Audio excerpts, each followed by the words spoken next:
on top for good measure. He had told himself he would defer any decision about keeping the boat, and securing it in this way was hardly consistent with that plan, but he didn't care. After a long voyage followed by tiring exertion, he was more than ready to lie down. The prospect of exploring his old dwelling in the dark held little appeal, and the weather was mild.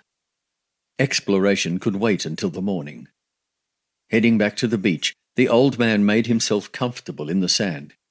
He was soon asleep.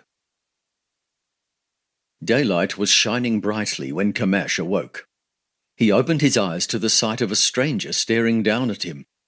Startled and alarmed, he leapt to his feet and took a hasty step backward. The observer, bearded and unkempt, didn't move.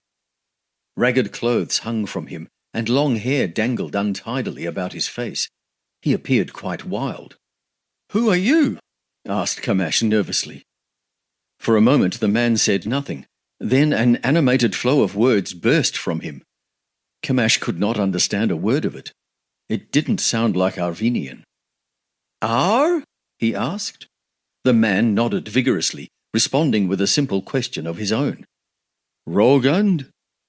Kamash nodded in his turn. The Ahran began speaking again, slowly and loudly, as if to a child. He pointed first toward the sea, then back to the island. His efforts were fruitless. Kamash could only shrug in response. Deciding they needed to start somewhere simpler, the old man pointed to his chest. "Kamash," he said. "Kamash," the stranger repeated. A finger jabbed at his own chest. "Garpin."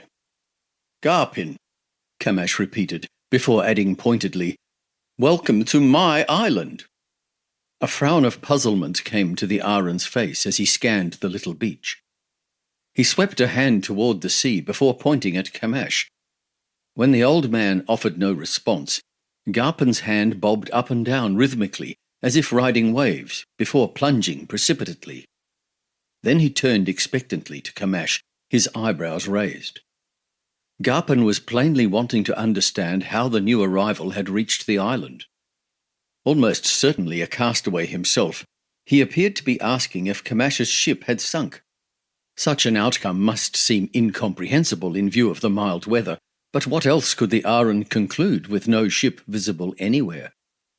Language barriers had their frustrations, but at that moment Kamash was glad he had no way of explaining his situation to the stranger. Witnessing the intensity of the Ahran, it didn't take much to guess what Garpin might do if he knew a seaworthy vessel was present on the island. And his brief exposure to Ahrans had given the old man more than enough reason to exercise caution. In concealing his boat the previous night, Kamash had acted on little more than a whim. That action suddenly took on a new significance.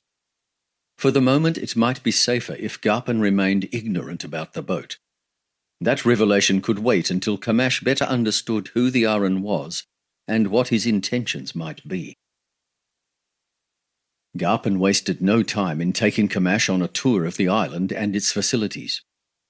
The Ahran's efforts in rejuvenating the cultivated strips were impressive, and his careful labour had already seen reward. The bones around the cooking fire also suggested he had used available materials to good effect in catching fish.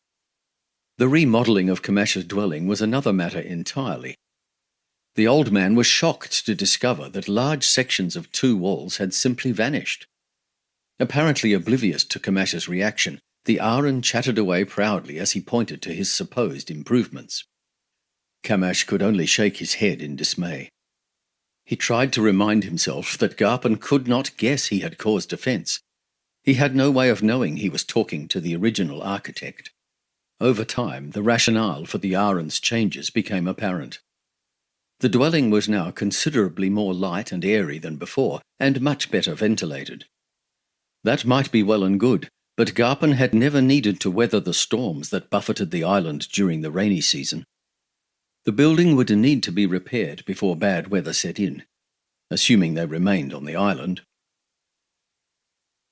Learning to respect his new companion didn't take Kamash long. It wasn't difficult to warm to Garpin. Hard-working and capable, the Ahran was also generous and considerate.